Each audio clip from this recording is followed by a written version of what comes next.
The Abbott and Costello program, brought to you by Camel, the cigarette that's first in the service according to actual sales records. See if your throat and your taste don't make Camel a first with you, too. Find out for yourself. Listen to the great rhythms of Freddie Rich and his orchestra, the swingy singing of Connie Haynes. And that lad whose message loud and clear each Thursday rings into your ear.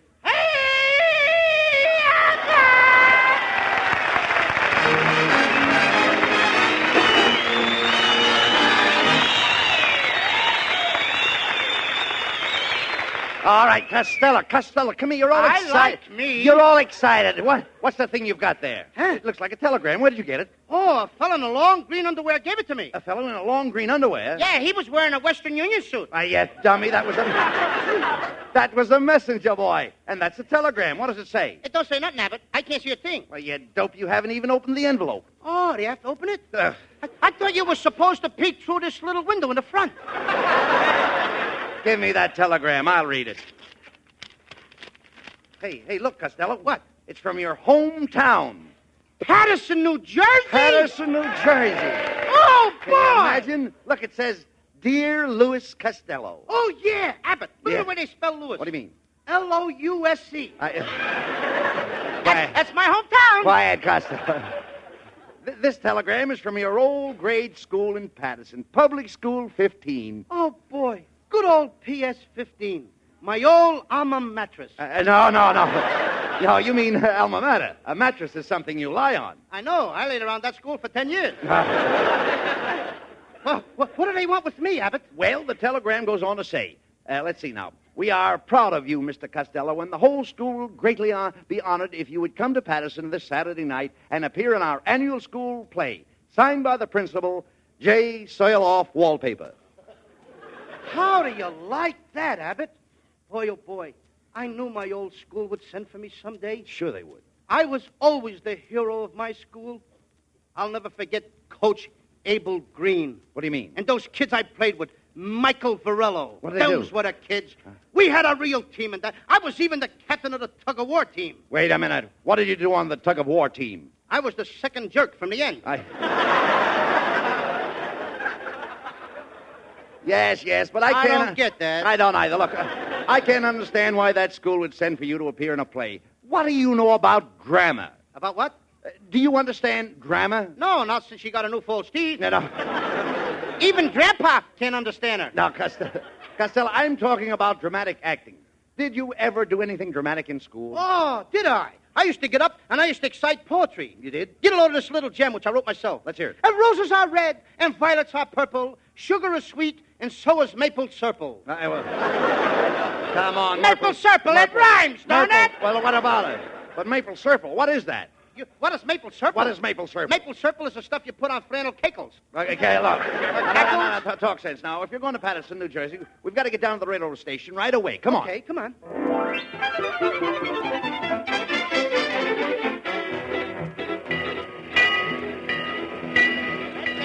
Red cab, order. Taxi. All right now, Costello, let's get our tickets for Patterson. We've got to find a comfortable place to sleep on the train. Oh, I never have any trouble, Abbott. I got a system. I eat garlic before I get on a train. What has garlic got to do with finding a place to sleep? I just breathe in the conductor's face, and he gives me a wide berth. Oh, be sensible. Well, here's the ticket window. I beg your pardon, sir. We're going to Patterson. Could you tell us how the trains run? Oh, yes. There's a big black thing that pulls them, and it goes choo-choo and woo-hoo! This guy's been drinking too much of that Traveler's Aid. Look.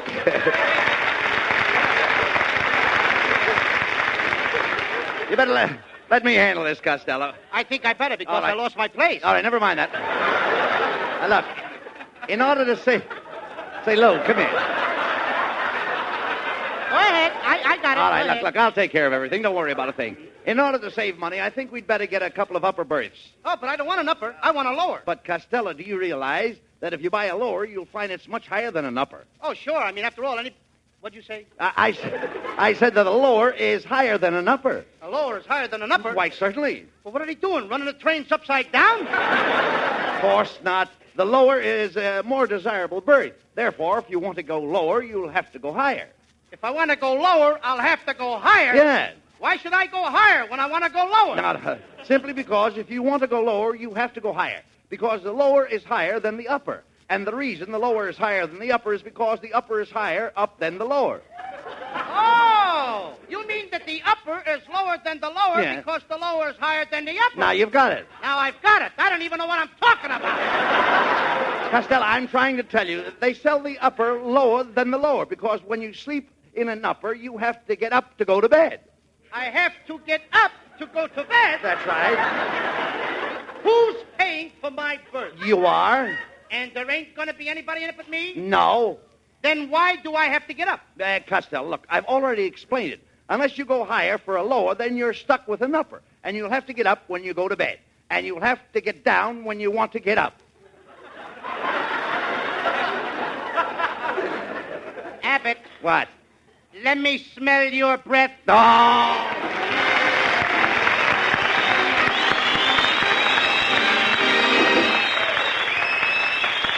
Hey, friends, would you like to do me well, I was just about to say do me a favor, but actually I should say do yourself a favor. Or maybe do your throat and your taste a flavor. Let them judge for themselves which cigarette best agrees with them.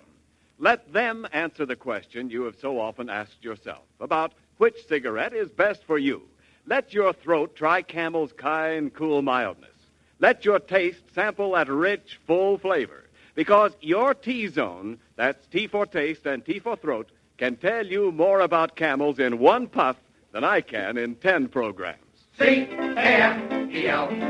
Camels, a superb blend of costlier tobaccos.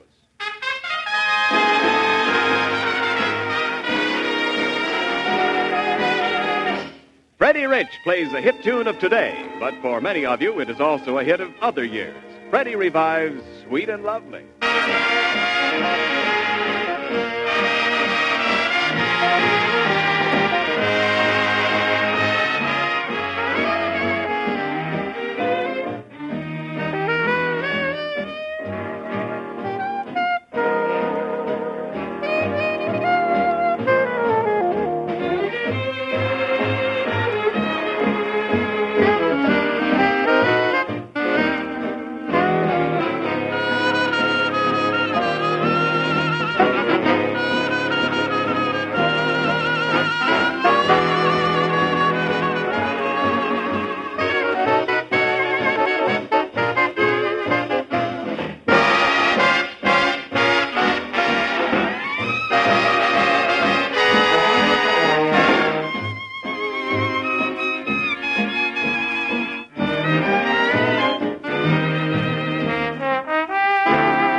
Well, here you are, Costello, in good old Patterson, New Jersey.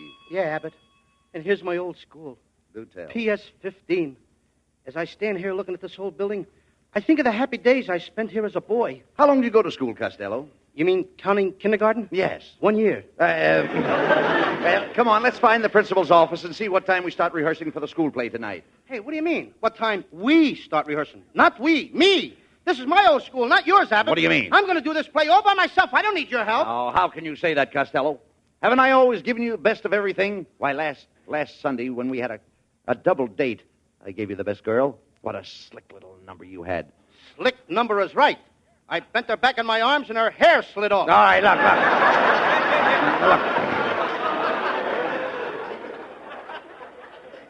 Just cut that out, Costello. Wait a minute. I think this is the principal's office right here. No, not that room. What do you mean? No, that room is where they have the art class. What do you mean? That's where I learned to draw, Abbott. You did? I was a wonderful drawer. My kid brother Sebastian is in there now. He's studying to be a drawer, too. Well, that'll be nice. Just think of it. The Costello brothers. A pair of drawers. Look, never mind that. Where is the principal's office? Oh, I don't quite remember, Abbott. But look. Here's my old first grades room. First grade room, Yeah. eh? Well, why don't you go in and say hello to your old teacher? Oh, I don't think Miss Sashwaite would remember me. I wonder if she's as fat as she used to be. Why, was she very fat? Fat. Every time she turned around, she used to erase the blackboard. Yeah. I said it! All right. Well, go ahead. Open the door and see if she remembers you after all these years. Okay. Boy, will she be surprised to see me. Miss Sashwaite! Miss Sashwaite! Yes? Don't you remember me? I'm Lou Costello. Oh, and where were you all day yesterday? Yesterday? I haven't been here for 15 years. If you're absent one more day, you'll have to bring a note from your mother. Just a minute, Miss Sashwaite. I'm Lou Costello. Don't you remember how 15 years ago I always used to pester you by raising my hand? Yes? Well? You can go now.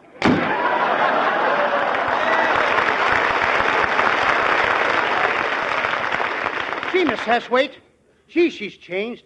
I remember when she used to keep me after school to spank her erasers. All right, look. Come on, Costello. Here's the principal's office right over here. And you'd better let me talk to him. He's a very brilliant man. Go ahead. How do you do, sir? Are you Professor Wallpaper, the principal? Yeah. Oh, you can always tell a Harvard man. Professor, I understand you want Costello to appear in your school play tonight. Yeah, just a minute. I got the telephone tangled in my yo-yo. Now, if you fellas are looking for the rehearsal of the play, it's right in the next room. Oh, all right. Come on, Costello. Oh, I love you, Millicent, my darling. I love you too, Rodney. Kiss me, my sweet. Oh. Hey, you two, cut it out. Shh, wait a minute. Don't stop them, Costello. That's wonderful acting. They're not acting. That's the janitor and the fourth grade teacher. Oh, this is ridiculous. Can anybody tell us where they're rehearsing the play, please? Yes, right to the next room. Just ask for the English teacher. He's in charge. Thanks. Oh, I love you, Millicent, my darling. I love you too, Rodney. Kiss me, my sweet. Hey, Abbott, What? they've been doing that for 15 years. Why don't they get together? Well, she won't marry him when he's drunk, and he won't marry her when he's sober. Yes, teacher, I'm a dandy. Kitzel, don't tell me that you're teaching in this school, too. Yeah, could be, You know, I'm devoting my whole life to teaching the little kiddies how to speak perfectly the King's English. Yes, I went to one of the most famous colleges in England. Eton? Yeah, eating and drinking. I had a wonderful time. I was in London once. Yeah? I met a beautiful girl on the street one day. Piccadilly? I certainly did. He certainly did. I don't get it. Look, Kitzel, I understand you're directing the school play tonight. Yes, I am, my friend. You know, my whole family was dramatic coaches. My grandfather was a coach. My father was a coach. My uncle was a coach. Oh, I come from a long line of coaches. And what are you, the caboose? Well, gentlemen, I'll see you tonight at the play. Now I must get back to my pupils. Just a minute, Kitzel. Yeah? Just a minute. Is my kid brother Sebastian in your English class? Is that little Sebastian your brother? Woo-hoo! Is he a bright little chappie? You know, he is speaking the best English from the whole school. Just a second, I'll call him. Sebastian! Hello, Sebastian. Hello. I just wanted to tell you how proud I am of you. Professor Kitzel just told me that you're the best English pupil in his whole class. Is that true? Yeah, could be.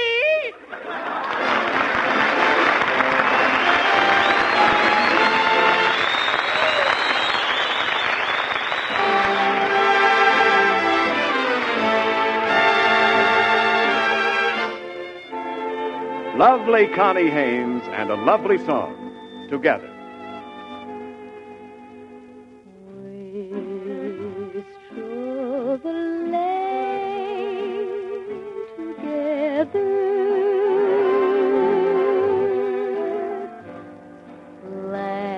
laughed at the rain together, sang love's refrain together,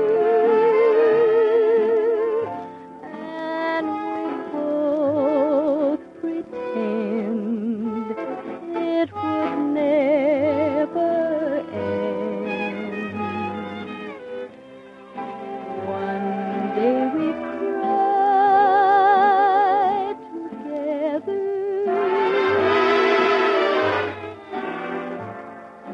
cast love aside together.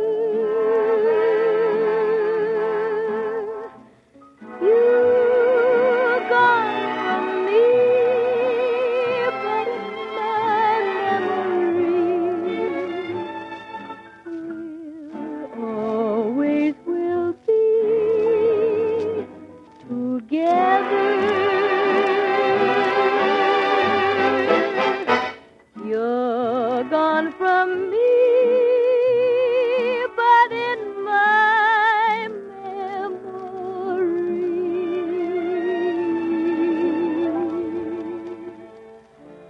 will always be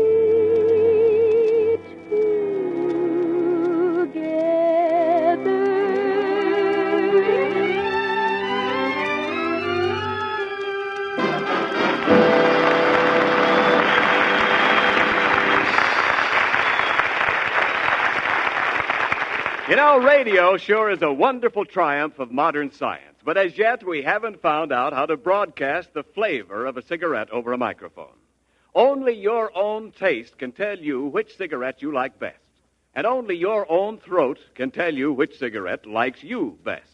So why not give your T-zone, that's T for throat and T for taste, a chance to judge the cigarette it likes best? Give your taste a chance to try the rich, full flavor of Camel's blend of costlier tobaccos. Give your throat the chance to try Camel's kind, cool mildness. Like millions of smokers, you too may find that your cigarette is C-A-M-E-L-S. Camel's. Let them tell their own story to your own T-zone today.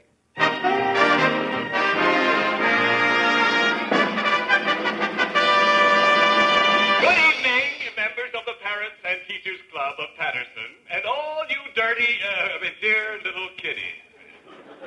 We have a great surprise for you tonight. One of our former pupils, Lou Costello, has consented to present a play for us. Most of you remember Lou Costello. In his school days, he was the head boy along this block. And let us listen to this blockhead. Costello, the audience is waiting for you. You've just been introduced. Open this door. Here I am, Uncle Bud. Sebastian, what are you doing in your brother's makeup and his costume? What is the meaning of this? Louis has disappeared. Disappeared? Mm-hmm. But don't worry, Uncle Bud. What do you mean? I'm going out on the stage and I'm going to take his place. And the audience will never know the difference. I put on this big putty nose that I got, and I put on my nose. This big putty nose. But, Sebastian, you've got the putty down over the end of your nose. How are you going to smell? All right, unless they turn on the heat. Look, Sebastian, what are you going to do when you get out on that stage? Well, I'm going to tell him a story about Romeo and Juliet. And it was written by William Shakespeare, a very great ether. Ether? Mm-hmm. You mean author. Ether puts people asleep. That's what this story's going to do. Well, all right, as long as Lou isn't here, I suppose you'll have to do it. Okay, come on, hurry up. The curtain's going up. Come on, there you are. Oh, okay, thank you. Good evening, ladies and gentlemen. I'm about to tell you the story of Romeo and Juliet. Now, I don't want any interruptions from you, Uncle Abbott. Go ahead, let's My hear the big story. brother told me how you interrupt him. Well, go ahead. But don't interrupt me. Tell that story. Don't give me that. Go Just ahead, don't go interrupt ahead, me, go that's ahead. all. I lost my place like my big brother. Now, I'm not kidding. Once upon a time, there was a fella named Romeo. Romeo? What did this Romeo look like? I got out of that one. Well, all right, what did he look like? Huh? What did he look like? Well, he was about... How do I know what he looked like? I never met the guy. Then why do you tell stories about people you don't even know? Nobody knows Romeo. He's just a guy in a story. He's a imaginary character. Oh, you mean he's just a person in fancy? In fancy? In fancy what? In fancy nothing. That's a good way to catch cold. Now, look, Uncle Bud, if you just shut up, I'll tell a story. All right, go ahead. I won't say any more. Okay. All right, go ahead. Once upon a time, there was a fellow named Romeo, and he was his father's only son. Well, that's right. He was his father's heir. His what? His father's heir. His father didn't have any hair. He was bald-headed. All right, go ahead. Now, don't interrupt me. All right, go ahead. Now, there's a girl in the story, and her name is Juliet. And her father was giving a big party, you know, to kind of, sort of shove her into society. Oh, you mean she was making her debut? I don't know if it was her debut or her nightbue. All I know, it was her first party, and a lot of people was invited to see her and stuff. And things. Well, you see, the folks were coming in to her coming out party. How can you come in to come out? She was inside already. Naturally, she had to come in to come out. What did she want to come out for? She was inside. This wasn't an outdoor affair. All right.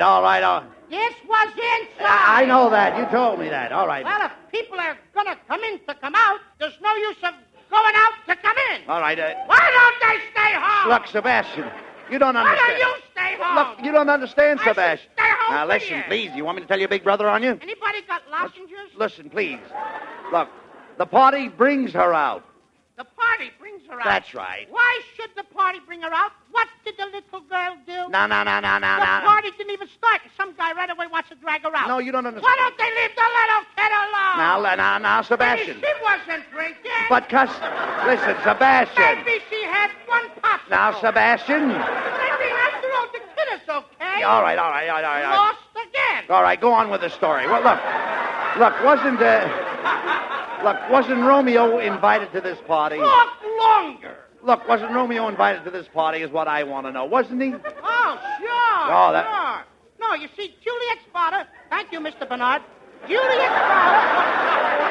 I need him. Now, come on, Sebastian. Juliet's father didn't like Romeo, Yeah. so he had to put on a mask, and he borrowed another guy's clothes, and he went away. Oh, Romeo went in disguise. Yeah, in this guy's clothes. I see. All right, I see. You see, Uncle Bud, Romeo and Juliet's fathers was enemies, and they was fighting for 15 years. They didn't like each other. Yeah. Which family brought on the feud? They both brought on the feud, but Romeo wouldn't eat it.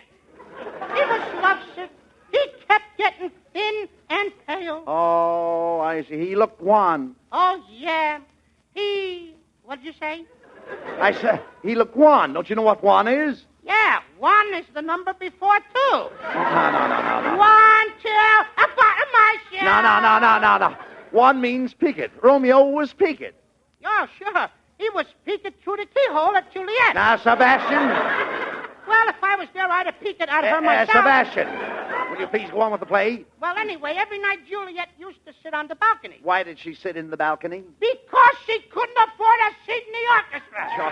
All right. And she liked to sit in the balcony. All right, now, don't Up argue. there she could smoke. Oh, yeah, I understand. Put her feet on the rail. Yes, go on, go ahead. So far, so good. Go ahead. One night, I hope I can hold out. All One right. night, Juliet dropped her handkerchief, and Romeo picked it up and handed it to her. And what did Juliet do when Romeo handed her the handkerchief? As she'd done like anybody else. What? Just what? Well, you know what I Wait, mean. do you know the story, don't you? Oh, yes, Well, what did Juliet do when Romeo handed her the handkerchief? You know, like they always... What did she do?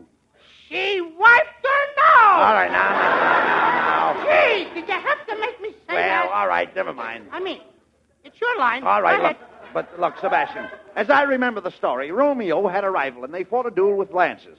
Now, what I can't understand is why did the other fella kick Romeo when Romeo dropped his lance? Because he caught Romeo with his lance down. Look, that's enough, Sebastian. Stop the play. Stop it. I say, ladies and gentlemen, the play is over. Bring down the curtain. Hey. What's the idea of stopping the play, Uncle Bud? Sebastian, you ought to be ashamed of yourself. Not only have you disgraced your brother Lou, but you stand there and make a monkey out of a great masterpiece. You ridicule Romeo and Juliet, the greatest love story of all time, and you deliberately insult the name of William Shakespeare. Why do you do these wicked things?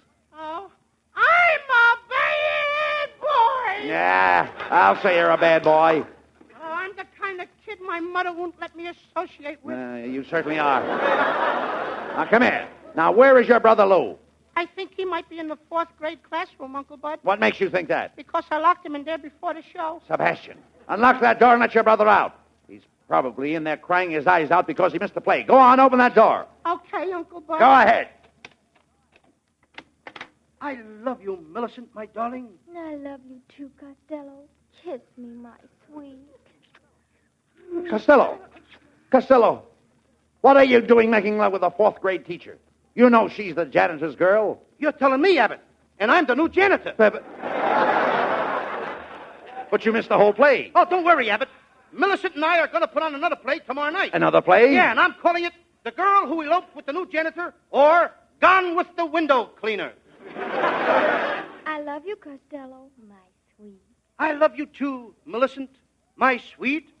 Oh, he's a bad boy.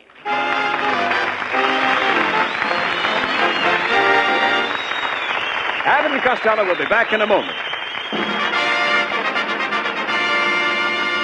Thanks to the Yanks of the Week. Tonight we salute Technical Sergeant George James H. Logan of Luling, Texas, who is one of only 2 men in this war to receive both the Congressional Medal of Honor and the Distinguished Service Cross. In your honor, Sergeant James M. Logan, the makers of Camels are sending to our fighters overseas 400,000 Camel cigarettes. Each of the 3 Camel radio shows honors a Yank of the Week by sending free 400,000 Camel cigarettes overseas. A total of more than 1 million Camels sent free each week. In this country, the Camel caravans traveling from camp to camp have thanked audiences of more than 4 million Yanks with free shows and free Camels. Camel broadcasts go out to the United States 3 times a week, are rebroadcast to our men overseas and to South America. Listen tomorrow to Jimmy Durante and Gary Moore. Monday to Bob Hawke in Thanks to the Yanks. And next Thursday to Abbott and Costello. And before we hear from the boys, I'd like to say the Merchant Marine needs more men to man the supply lines to victory. And to eligible men, it offers not only a well-paid and worthy present, but a splendid future. In 6 months' time now, you can make the progress it would have taken you 3 years to make before Pearl Harbor. Get all the facts. Go to any United States Employment Service office or wire collect to the United States Merchant Marine, Washington, D.C. And now, here are Bud and Lou Costello with a final word. Thanks, Ken. But it's getting a little late, so all we'll have time to say is just good night, folks. And good night to everybody. Good night, please buy bonds. Buy bonds. Good night, folks. To everybody in Patterson, New Jersey. Good night, neighbors. Good night, neighbors. Be sure to tune in next week for another great Abbott and Costello show. And remember, try Camels on your throat and your taste. See for yourself how Camel's mildness, coolness, and flavor click with you.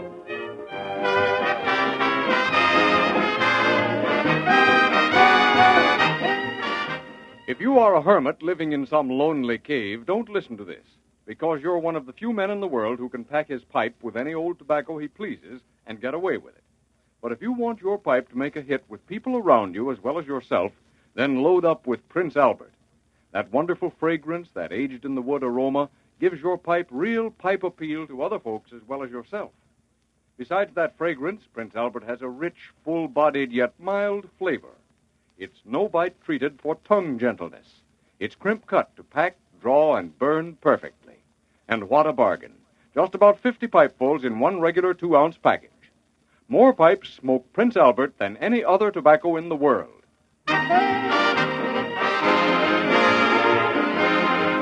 The Abbott and Costello Show for Camel Cigarettes will be back at this very same time next week. Don't miss it. This is Ken Niles in Hollywood, wishing you a pleasant good night. This is the